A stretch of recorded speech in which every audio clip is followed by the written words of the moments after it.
Hai, Assalamualaikum and welcome back to my channel.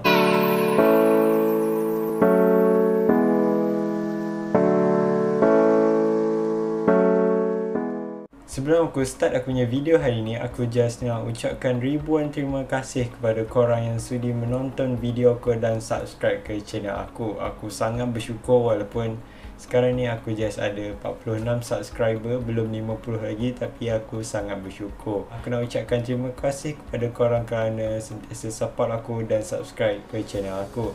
So, kepada sesiapa yang belum subscribe ke channel aku, sila subscribe ke channel aku sekarang kerana lebih banyak video yang aku akan buat yang mungkin memberi manfaat kepada korang dan menghiburkan hati korang juga. Dalam video kali ini, aku just nak sharekan dengan korang 8 tips macam mana korang boleh jadikan bilik korang yang kecil comel tu kelihatan lebih besar dan luas. So, tips pertama adalah korang kena pastikan korang guna warna yang cerah dan light. Contohnya warna biru cerah, merah cerah, pink cerah, coklat cerah dan sebagainya yang cerah-cerah.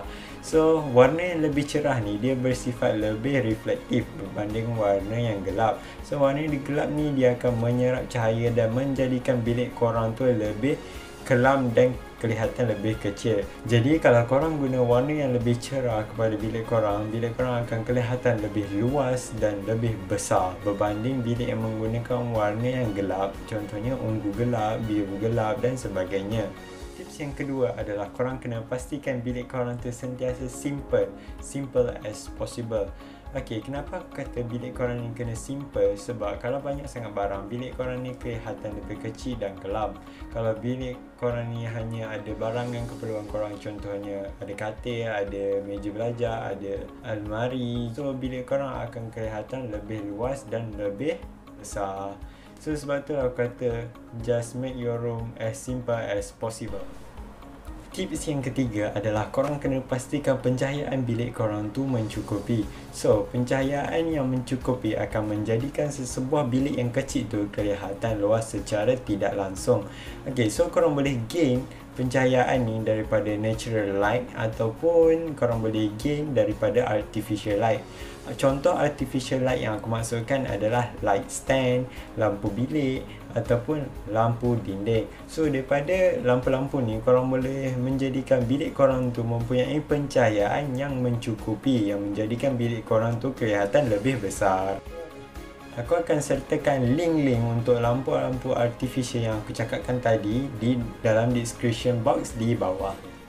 So, tips yang keempat adalah korang gunakan breezy fabric sebagai korang punya curtain. Kenapa aku tekankan breezy fabric? So, breezy fabric ni dia bukan sahaja membantu bilik kita ni menerima pencahayaan baik, tetapi dia juga membantu bilik kita ni mendapat pengudaraan yang optimum. So, apabila pencahayaan dan pengudaraan dalam satu bilik tu dalam keadaan yang baik, maka bilik kita akan terasa lebih luas dan kelihatan lebih besar. So, contoh kain yang aku sarankan korang guna sebagai korang punya curtain tu adalah linen ataupun linen. Aku sebenarnya tak tahu nak sebut dia macam mana. Ejaan dia adalah L-I-N-E-N.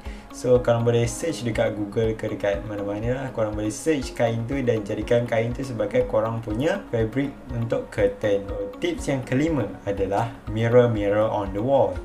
Mirror on the wall.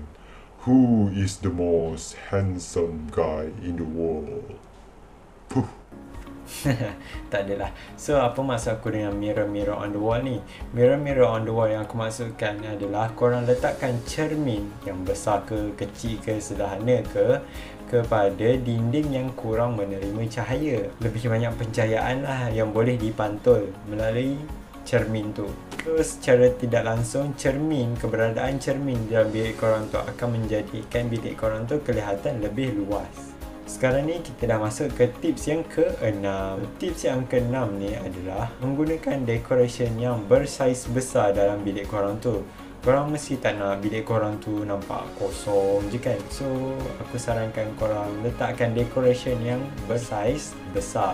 Contohnya korang boleh letakkan portrait gambar korang ke, portrait family ke, ataupun korang boleh juga letak landscape, gambar-gambar apa ke yang bersaiz besar. Daripada korang menggunakan decoration yang bersaiz kecil, ia akan menjadikan bilik korang ni kelihatan lebih sempit dan kecil. So, tips yang ketujuh adalah korang memanfaatkan hidden storage dan multi-purpose furniture.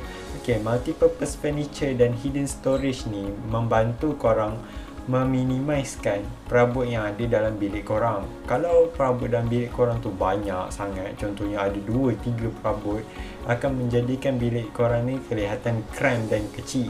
So, bila banyak sangat perabot, dia mengganggu ruang di sekeliling.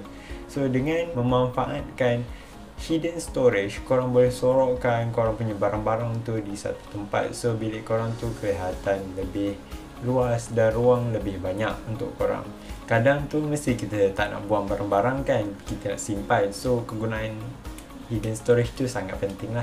Lagi satu, kalau korang nak tambah macam perabot seperti meja ataupun kerusi, korang kena pastikan kaki kerusi atau kaki meja tu jenis yang terbuka dan bukannya tertutup.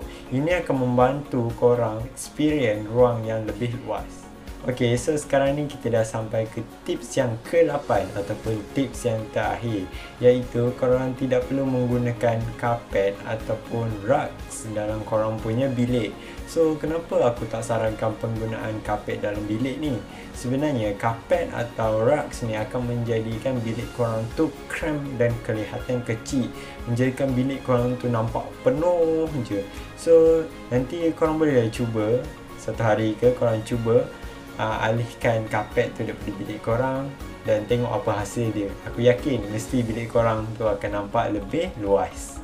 Bagi aku, ketiadaan karpet di dalam bilik tu akan mendorong kepada mata kita untuk melihat bilik tu sebagai bilik yang besar. So, itu saja tips-tips yang aku boleh sharekan kepada korang tentang bagaimana nak jadikan bilik korang yang kecil comel tu menjadi sebuah bilik yang lebih besar tanpa renovate. So, itu sahaja daripada aku. Thank you sebab sudi menonton video aku ni dan semoga video aku ni dapat memberi manfaat kepada korang. Don't forget to subscribe and leave some comment to this channel. So, see you guys in the next video. Bye.